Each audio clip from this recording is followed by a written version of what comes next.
My God, this incredible HFY masterpiece found you today. Witness the legend, starting now. The Galactic Academy classified humans as harmless because they tested strength, speed, and weapons, but they never tested the one trait that once made humans hunt predators to extinction.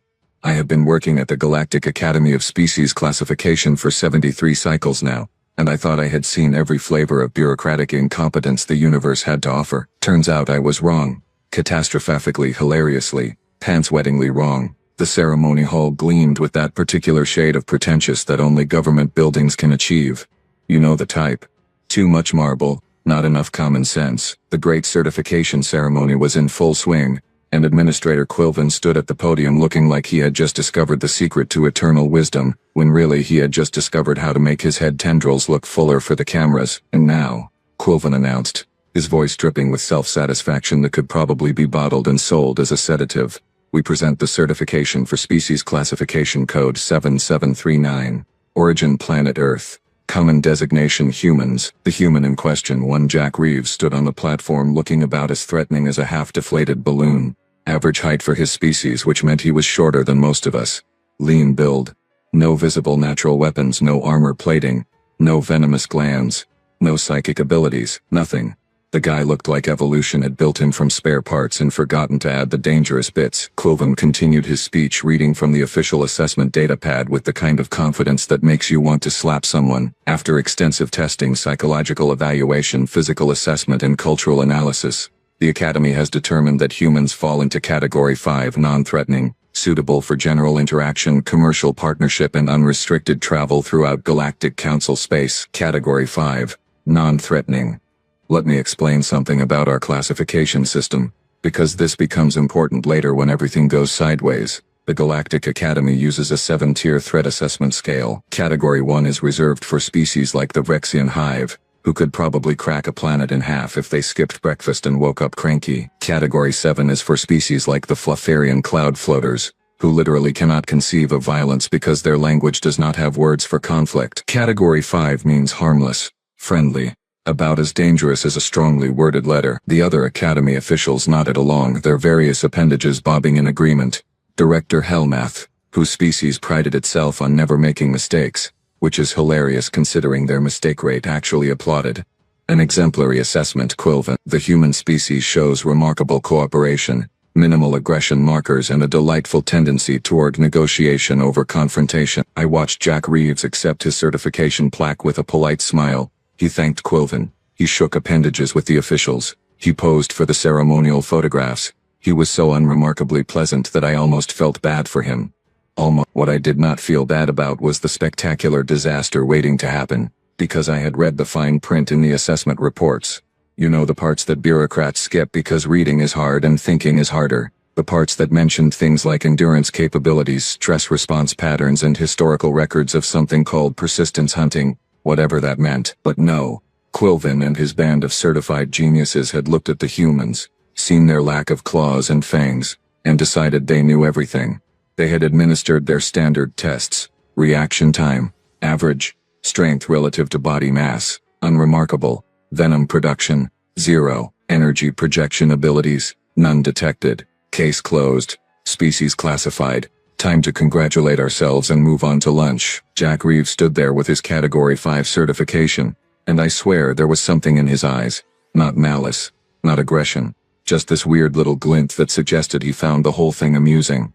Like he knew something we did not. But hey, what could possibly go wrong? The Galactic Academy had spoken. Their assessment methods had been refined over 10,000 years. They had classified over 900 species without incident, not counting the incident with the Glorpians. But we do not talk about that. Quilvin raised his ceremonial cup, the one reserved for special occasions and maximum pomposity, to another successful classification, to the continued safety and prosperity of the Galactic Council, and to the humans who will make excellent trading partners and pose absolutely no threat to anyone. Everyone drank, everyone cheered, everyone felt very proud of themselves. And Jack Reeves? He just smiled that polite little smile and said something that should have been a warning but sounded like gratitude. Thank you for the warm welcome. I look forward to showing you what humans can really do. Quilvin beamed. Helmath nodded approvingly. The other officials murmured their pleasure at such a cooperative attitude. I just sipped my ceremonial beverage and thought, oh, this is going to be good, because here is the thing about bureaucrats. They are fantastic at following procedures, filling out forms, and covering their own posteriors when things go wrong. What they are not fantastic at is thinking beyond their checklists. They had tested Jack Reeves according to protocol. They had measured all the right things. They had checked all the boxes. They just had not asked the right questions. Like, for instance, why a species with no natural weapons had managed to become the dominant life form on a planet filled with things that had lots of natural weapons, or why their psychological profiles showed unusual persistence in the face of impossible odds, or what it meant that their stress response apparently involved getting more focused instead of shutting down. Minor details. Completely unimportant. Nothing to worry about at all. The ceremony concluded with more speeches, more congratulations, and more self-satisfied smiling. Jack Reeves filed out with the other newly certified species representatives. His Category 5 designation officially entered into the galactic database. Non-threatening, the file said. Harmless, it confirmed. No special precautions necessary, it concluded. I watched him go and made a mental note to update my personal insurance policy. Call it a hunch, call it paranoia, call it 73 cycles of watching bureaucrats be spectacularly wrong about absolutely everything. Whatever you want to call it, I was about to be proven right in the most entertaining way possible. Now here is where things get interesting, and by interesting I mean the kind of interesting that makes you want to grab popcorn and a front row seat to watch a disaster unfold in real time. The Grand Combat Arena sits adjacent to the Academy, because apparently someone decided that ceremonial certification was not enough. No, we also needed an optional, completely voluntary proving ground where newly classified species could demonstrate their combat capability, you know, for cultural exchange purposes, and bragging rights. Mostly bragging rights. Vorthan Krell, the arena master, stood at the entrance looking like someone had sculpted arrogance out of muscle and bad decisions. He was Crenarian, which meant he stood roughly 8 feet tall, had 4 arms, and possessed enough natural armor plating to stop a plasma rifle. His species had held the arena championship for the last 15 cycles, and Vorthan had never let anyone forget it for even a microsecond. Welcome. Welcome, Vorthan boomed, his voice carrying across the courtyard where the certification ceremony attendees were mingling. The arena stands open for any newly certified species who wish to test themselves in honorable combat. A tradition spanning millennia, a chance to prove your worth beyond mere paperwork. He flexed all 4 arms, simultaneously, which was objectively impressive and subjectively obnoxious. Most species representatives politely declined. The Fluffarian cloud floater literally could not enter the arena because gravity was involved. The Matherian crystalline entity expressed interest but was physically incapable of violence due to their silicon-based structure. Smart choices all around. Then Jack Reeves raised his hand. I would like to participate, he said in that same pleasant, cooperative tone he had used throughout the ceremony. The courtyard went quiet. Then someone laughed. Then everyone laughed. It was the kind of laughter that starts nervous and builds into genuine amusement because surely this was a joke. Vorthan's face, all 6 eyes of it, lit up with delight. The human wishes to enter the arena. The Category 5 non-threatening human. If that is allowed, Jack replied, still smiling. Oh, it is allowed. It is absolutely, completely allowed. Vorthan could barely contain his glee. This was going to be the entertainment highlight of his year. The arena welcomes all challengers regardless of classification or common sense. I watched the betting boards light up faster than a supernova. The odds against Jack Reeves were astronomical. Literally astronomical. I am talking numbers that required scientific notation to display properly. Quilvin, still riding high on his certification success, actually patted Jack on the shoulder. Admirable spirit, young human. Truly admirable. Though perhaps you might want to reconsider. The arena can be quite intense for Category 5 species. I appreciate the concern, Jack said. But I think it will be fun. Fun. He said fun. Like he was going to a recreational facility instead of a combat arena where species with natural weapons, armor plating, and evolutionary advantages measured in the millions of years came to prove dominance. Hilnath leaned over to Quilvin and whispered loud enough for half the courtyard to hear. Should we stop him? This could be embarrassing for the human species. Let him try, Quilvin whispered back somehow even louder. It builds character. Besides, the arena has safety protocols. He will be fine. Humiliated, perhaps, but fine. The other officials nodded sagely, as if they had not just cleared this species as harmless 30 minutes ago. As if sending a harmless species into a combat arena made perfect sense, as if their entire assessment process was not about to be stress-tested by one volunteer with either tremendous courage or tremendous stupidity. I checked the betting boards again. The odds had gotten worse. Someone had put down credits betting Jack would not last 15 seconds. Another bet said he would forfeit before the match even started. The most optimistic bet, placed by someone who was clearly drunk or brain damaged, gave him 2 minutes maximum. Vorthon cracked his knuckles, all 16 of them producing a sound like a percussion symphony. "Excellent. We shall begin in 1 standard hour. This will be glorious." He said glorious. What he meant was hilarious. What he expected was a quick demonstration of why the Academy's classification system worked, why Category 5 species stayed in Category 5, and why volunteering for combat when you had no natural advantages was a terrible idea. Jack Reeves just nodded, stretched his arms a bit, and asked if there was somewhere he could get water. Water.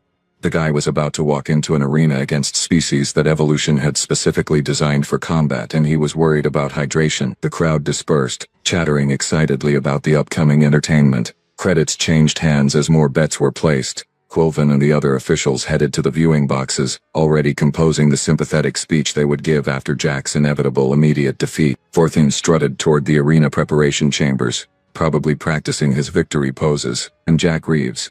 He found a water station, drank 2 full containers, did some light stretching that looked completely inadequate, and walked calmly toward the arena entrance like he was going for an afternoon stroll. I updated my insurance policy, moved closer to the viewing area, and settled in, because either I was about to witness the shortest arena match in history, or the Galactic Academy was about to learn a very expensive lesson about the difference between looking harmless and being harmless. My credits were on the expensive lesson. The arena floor was standard configuration, 60 meters diameter, reinforced composite surface, environmental shields to prevent spectator casualties, and medical teams on standby.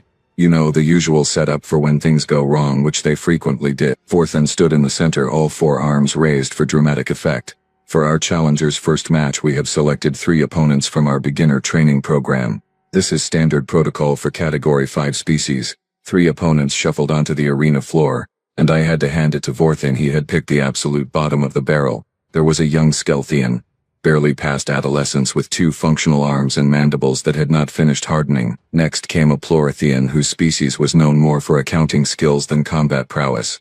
And finally a Ventraxian who looked like someone had assembled a warrior out of spare parts and forgotten to include the instruction manual. Beginner level was being generous, charitable even. These 3 could not fight their way out of a shipping container if someone left the door open and provided directions. The crowd in the viewing galleries was packed. Word had spread fast. Everyone wanted to see the non-threatening human get a gentle educational beating. Quilvin sat in the prime viewing box, looking pleased with himself. Helmath had brought snacks. Jack entered the arena wearing simple clothing. No armor, no weapons, no protective gear of any kind. He had rolled up his sleeves, which seemed insane considering what was about to happen, or what everyone thought was about to happen. "Begin," Vorthon announced, and immediately retreated to the edge of the arena, anticipating a quick conclusion. The 3 opponents spread out, trying to remember their training.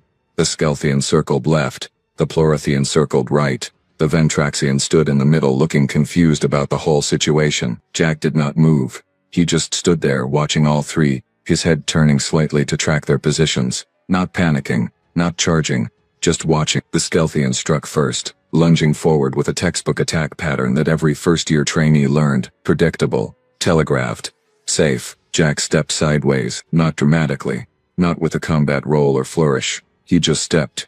The Skelthian sailed past, momentum carrying him forward, mandibles snapping on empty air. The crowd chuckled. Lucky dodge, they figured. The Plorithian came next, attempting a grappling maneuver that required, actually catching the opponent. Jack ducked under the reaching arms, twisted, and somehow ended up behind the Plorithian. Then he pushed. Not a strike, not a hit, just a simple push at exactly the right moment. The Plorithian stumbled directly into the Ventraxian. Both went down in a tangle of confused limbs. The chuckling stopped.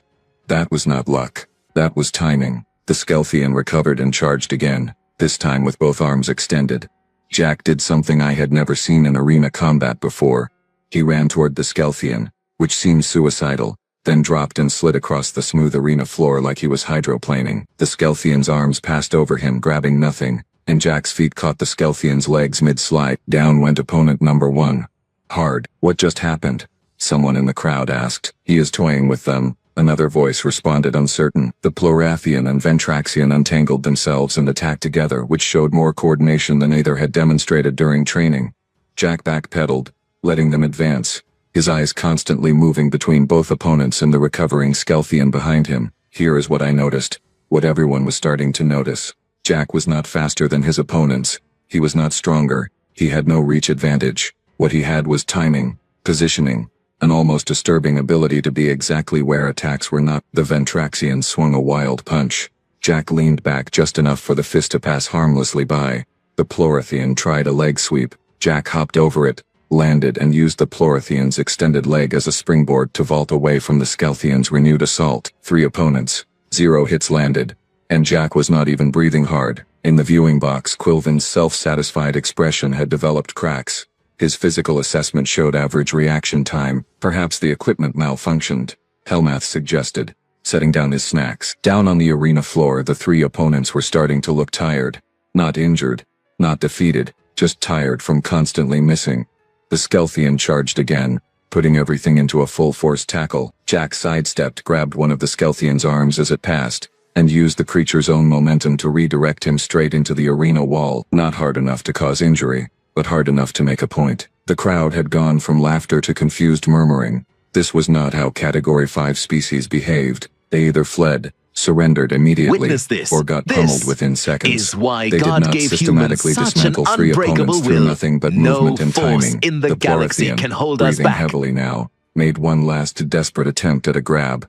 Jack caught both incoming arms, stepped to the side, and performed what I can only describe as a controlled rotation. The Plorathian spun like a top and collapsed, dizzy and disoriented. The Ventraxian, seeing both companions down or dazed, did the smart thing and raised his arms in surrender. Total match time, 4 minutes, 18 seconds. Total hits Jack received, 0. Total damage Jack inflicted, technically none. He had just made 3 opponents defeat themselves through exhaustion and poor positioning. Vorthan stood at the arena edge, all 6 eyes wide. That was unexpected. Quilvin activated the communicator to the arena floor. Perhaps we should conclude the demonstration here. You have made an excellent showing, Representative Reeves. Jack looked up at the viewing boxes, still not even breathing hard. Is there more? I was told this was a combat assessment. The betting boards went haywire. Odds shifted dramatically. Credits flowed in new directions. Someone in the crowd shouted that they wanted to change their bet, which was against regulations, but considering what we had just witnessed, regulations seemed less important than acknowledging reality. More? Vorthan repeated, his voice uncertain for the first time since I had known him. You wish to continue? Sure, Jack said, with that same pleasant smile. I came all this way. Might as well make it worth the trip. Hilnath leaned over to Quilvin. Did we test for delusional overconfidence? That is supposed to show up in psychological profiles. Quilvin did not answer. He was too busy frantically scrolling through Jack's assessment files, looking for the section he should have read more carefully the first time. I checked my insurance policy one more time, confirmed my coverage was adequate, and settled deeper into my seat. The warm-up was over. Now things were about to get really interesting. Vorthan consulted with the other arena officials, their conversation animated and increasingly frantic. I could see them gesturing at datapads, pointing at Jack, and generally exhibiting the body language of people realizing they had made a significant miscalculation. Finally, Vorthan returned to the arena center, his composure restored but his confidence noticeably reduced. Very well, Representative Reeves, for your second match, we will escalate to intermediate-level competition. Actually, a voice boomed from the arena's competitor entrance. I will handle this personally. Oh no. Oh yes. Oh, this was going to be spectacular. Thorax the undefeated stepped onto the arena floor, and the crowd erupted. This was not just any intermediate competitor. This was the reigning arena champion for the last 8 cycles. Thorax was Crenarian, like Vorthan, but where Vorthan was arrogant and showy, Thorax was a walking nightmare built from slabs of armored muscle and bad intentions. Let me paint you a picture. Thorax stood 9 feet tall, 4 arms, each capable of crushing steel, natural armor plating that had turned aside energy weapons during his military service, regenerative capabilities that let him recover from wounds that would kill most species. His combat record included 263 arena victories, 47 championship defenses and 0 defeats. 0. As in none.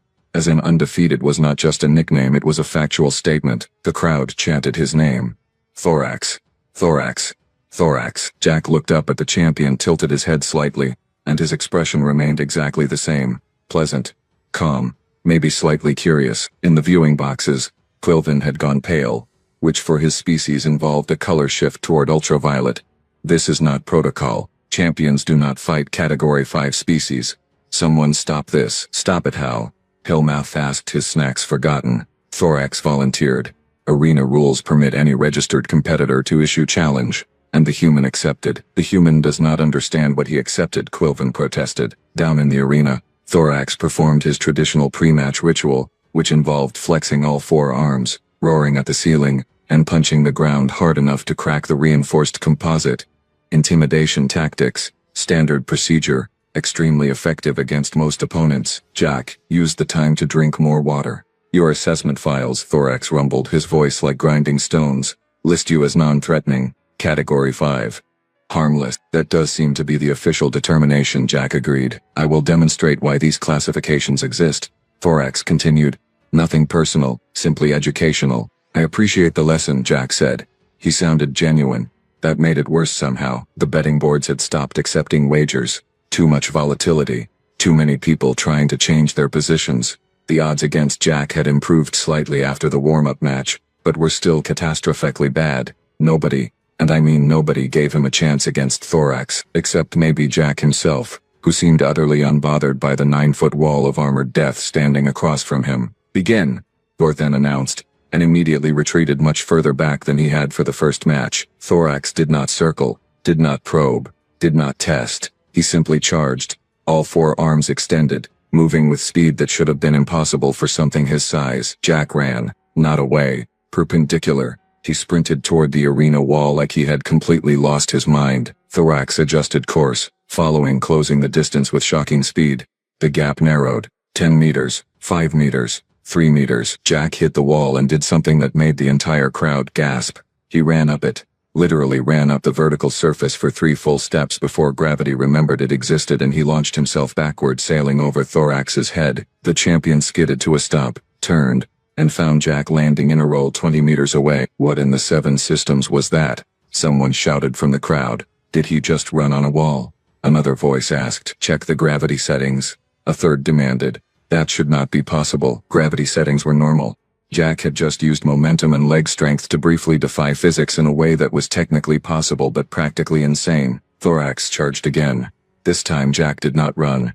He grabbed one of the training equipment pieces stacked at the arena edge, a practice shield designed for defensive drills, and threw it, not at Thorax, at Thorax's feet. The shield skidded across the smooth floor. Thorax stepped on it.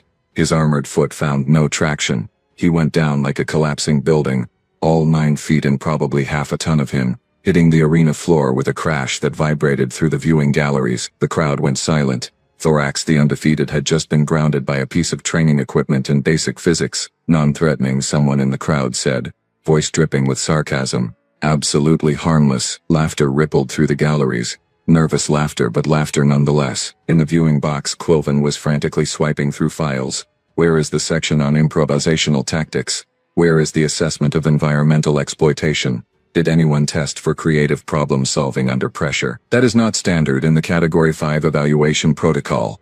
Elmath admitted. Category 5 species typically do not demonstrate advanced tactical thinking. Well, this one does. Quilvin snapped. Thorax rose. Slower now. More cautious. His pride was damaged. His armor was fine, but his pride had taken a serious hit. He circled Jack, all 4 arms ready, looking for an opening that did not involve running headlong into another humiliating trap. Jack circled too, maintaining distance, his eyes tracking every movement. He was studying Thorax, learning patterns, processing information. Thorax feinted left, then struck right with 2 arms while the other 2 swept low. A combination attack that had won him 17 championship matches, impossible to dodge. Unavoidable. Jack went down, dropping flat to the arena floor, letting all 4 arms pass through the space his body had occupied a microsecond earlier. Then he rolled between Thorax's legs, came up behind him and did something absolutely unhinged. He jumped onto Thorax's back, not to attack, not to strike. He just climbed on and held on, arms wrapped around the champion's neck, legs locked around his armored torso. Thorax spun, trying to dislodge him. Jack held on. Thorax reached back with all 4 arms. Jack shifted position, staying just out of reach. Thorax slammed his back into the arena wall. Jack absorbed the impact and maintained his grip. Get him off, Thorax roared. Get this parasite off. Parasite. The reigning champion had just called a Category 5 species a parasite. The irony was delicious. 5 minutes passed, then 10, then 15. Thorax was still trying to dislodge Jack. Jack was still holding on. What had started as a combat match had devolved into the most absurd endurance test I had ever witnessed, and I had witnessed a lot of absurd things working for the Galactic Academy. Thorax slammed himself into the wall again. Jack grimaced but held on. Thorax spun in circles, trying to generate enough centrifugal force to throw the human off. Jack adjusted his grip and stayed attached like some kind of determined barnacle. Here is where things got interesting, and I mean interesting in the way that makes you question everything you thought you knew about biological limitations. Thorax was breathing hard, not just heavy breathing, labored breathing. His movements were slowing. His forearms reached back with less speed, less precision. The arena champion, the undefeated warrior with 263 victories, was getting tired. Jack looked focused, strained, sure, but not exhausted, not failing. He was just holding on, maintaining his position, breathing steadily through his nose like he could do this all day. What is happening? Quilvin demanded, standing up in the viewing box. Carnarians have superior cardiovascular systems. Thorax should be able to maintain this activity level for at least 2 standard hours. Perhaps the human is lighter than expected, Helmuth suggested weakly. Reduced burden on Thorax's system. He is not that light, I muttered, watching the arena floor with growing fascination. 20 minutes. Thorax dropped to one knee, still trying to reach Jack, still failing. His breathing was ragged now, desperate. His armor plating was overheating from the exertion, steam rising from the cooling vents in his carapace. Jack maintained his grip, his breathing still controlled, still steady. Sweat poured down his face, sure, but his eyes were alert, focused, patient. That is when it clicked. Not just for me, for everyone watching. We were witnessing something that the Academy's assessment protocols had completely missed because they had never thought to test for it. Humans do not stop. I pulled up Earth's biological data on my personal datapad, reading through sections that the Academy had classified as irrelevant trivia. There, buried in the evolutionary history files, was a section on something called persistence hunting, a hunting method where humans simply chased prey until the prey collapsed from exhaustion. They did not need to be faster. They did not need to be stronger. They just needed to keep going, keep pursuing, keep running, for hours, sometimes for days. Their prey would overheat, collapse, and die while the human just kept moving forward. Oh no, I whispered. What? The person next to me asked. We did not classify a predator species. We classified an endurance predator species. 30 minutes. Thorax was on both knees now, all forearms braced against the arena floor, trying to support his own weight. Jack had finally released his grip and stepped back, giving the champion space, not out of mercy, out of practicality. Thorax was no longer a threat. The crowd had gone completely silent. No cheering, no chanting, just stunned, horrified silence as they watched their undefeated champion reduced to a gasping, overheated wreck by a Category 5 species who had done nothing except hold on and wait. Vorthan activated the emergency communication channel.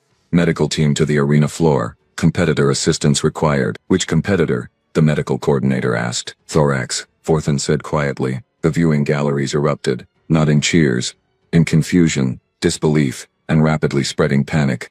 Species representatives from dozens of worlds were suddenly pulling up human biological data, reading the same files I was reading, coming to the same terrifying conclusion. Quilvin had abandoned all pretense of composure. He was frantically messaging someone, probably his supervisor, probably with a resignation letter attached. Helmuth had knocked over his snacks and did not even notice. Emergency protocol review, Vorthan announced over the arena communication system. All matches suspended pending classification verification. Bit late for that, Jack said, his voice carrying across the silent arena. He was breathing harder now, finally showing exertion, but he was still standing, still functional, still ready to continue if needed. The medical team rushed onto the floor, attending to Thorax, providing cooling treatments and oxygen supplementation. The champion waved them off weakly, too proud to accept help but too exhausted to refuse effectively. In the crowd, debates erupted. Some species were horrified, calling for immediate reclassification. Others were fascinated, analyzing the tactical implications. A few were placing new bets on future human combat assessments. assuming there would be future assessments after the inevitable diplomatic incident this was going to cause. I watched Jack walk to the water station, drink 3 full containers, and sit down on the arena floor to rest. Not collapse. Not surrender. Just rest. Like he had finished a moderate workout instead of defeating the reigning arena champion through nothing but refusing to quit. Non-threatening, someone in the crowd said again, but this time there was no sarcasm. Just fear. Just the dawning realization that the label had never been about capability. It had been about temperament. And temperament could change. Thorax finally accepted the medical team's help, allowing them to assist him off the arena floor. As he passed Jack, he stopped, looked down at the human who had ended his undefeated streak, and spoke. "What are you?" Jack looked up, smiled that same pleasant smile, and answered, "Category 5. Non-threatening." Just like the certification says. The medical team hurried Thorax away before he could respond, probably for the best. Orthan stood at the arena edge, all 6 eyes fixed on Jack, his 4 arms hanging loose at his sides. He looked like someone who had just watched their entire understanding of combat theory collapse into rubble. "Is there a 3rd round?" Jack asked, standing up and stretching. "Or should I come back tomorrow?" Nobody answered. Nobody knew how to answer. The arena master, the academy officials, the crowd. All of us just stood there trying to process what we had witnessed. Humans do not stop. That was the lesson. That was the horror. That was the thing the Galactic Academy had completely catastrophically missed. Orthan, to his credit, recovered faster than most. He cleared his throat. All 4 arms crossed over his chest in what I recognized as the Crenarian gesture for profound confusion mixed with respect. The match is concluded. Victor Jack Reeves, representative of Earth. The announcement echoed through the arena. Official. Final. Impossible to deny. Jack waved to the crowd, which responded with scattered, uncertain applause. Nobody knew what the appropriate response was. Do you cheer for the underdog? Do you mourn the fallen champion? Do you panic about the strategic implications? All 3 seemed equally valid. The arena officials convened in a tight cluster near the exit, their conversation animated and increasingly loud. I could hear fragments, words like reclassification, emergency session, diplomatic incident, and my personal favorite, career-ending disaster. Quilvin descended from the viewing box at speed, his head tendrils quivering with what I assumed was barely contained panic. He approached Jack, who was still cooling down, and attempted to maintain professional composure. "Representative Reeves," Quilvin began, his voice tight. "That was quite the demonstration. The Academy will need to conduct follow-up assessments, additional testing, comprehensive evaluation of everything, really." "Sure," Jack said agreeably. "Though I should mention, I am not really a combat specialist or anything. Just a botanist." The conversations around us stopped. Everyone within earshot turned to stare. "Botanist?" Hilmath repeated, appearing beside Quilvin. "You study plants?" "Xenobotany. Specifically. I am here on behalf of Earth's Agricultural Research Division to discuss potential crop exchanges." Jack stretched his shoulders, working out tension. The arena thing was just for fun. Cultural experience. You know, for fun. He had dismantled 3 opponents and exhausted the reigning champion for fun. As a botanist. As a civilian researcher with no combat training. "No combat training?" Quilvin asked weakly, as if hearing my thoughts. "Well, I did some recreational martial arts back home. Jogging. Basic fitness. Nothing serious." Jack paused, considering, though I guess the persistence running helped. "I do a lot of field work tracking plant specimens across rough terrain. Builds endurance. Recreational. Basic fitness." The words hung in the air like an indictment of every assumption the Galactic Academy had made. Helmath pulled up his datapad with shaking appendages. "If you are a civilian botanist with recreational training, what would a combat-trained human be capable of?" Jack thought about it. "Oh, you mean like military personnel, special forces, professional athletes? Yeah, they would probably do better than me. They actually train for this stuff." The color drained from Quilvin's face, shifting through the entire visible spectrum and into wavelengths I could not perceive. Helmath dropped his datapad. Orthan, still within earshot, made a sound like grinding metal. "Better," Quilvin repeated. "Better than defeating Thorax the undefeated. Better than demonstrating endurance capabilities that exceed our heavy combat species. Better than tactical improvisation that bypassed 8 cycles of arena experience. I mean, probably," Jack said. "They are professionals. I just study plants." Somewhere in the viewing galleries, someone started laughing. Hysterical, unhinged laughter.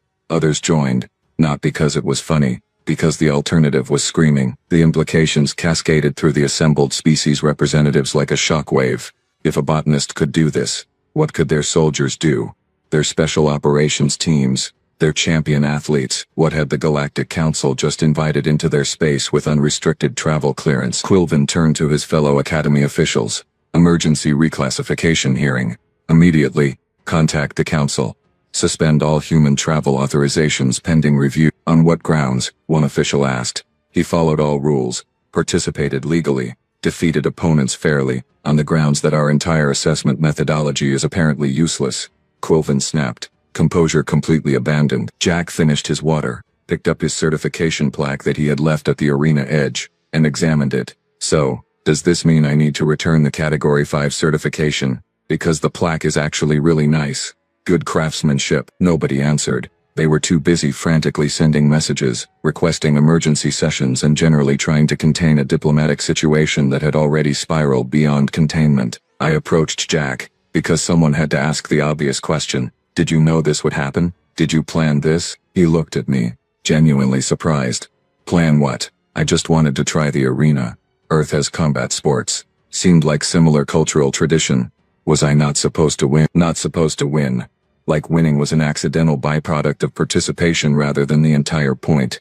Like defeating the arena champion was just an unexpected bonus to his cultural exchange visit. Your species, I said carefully, has just terrified the entire Galactic Council. Jack considered this. It seems like an overreaction.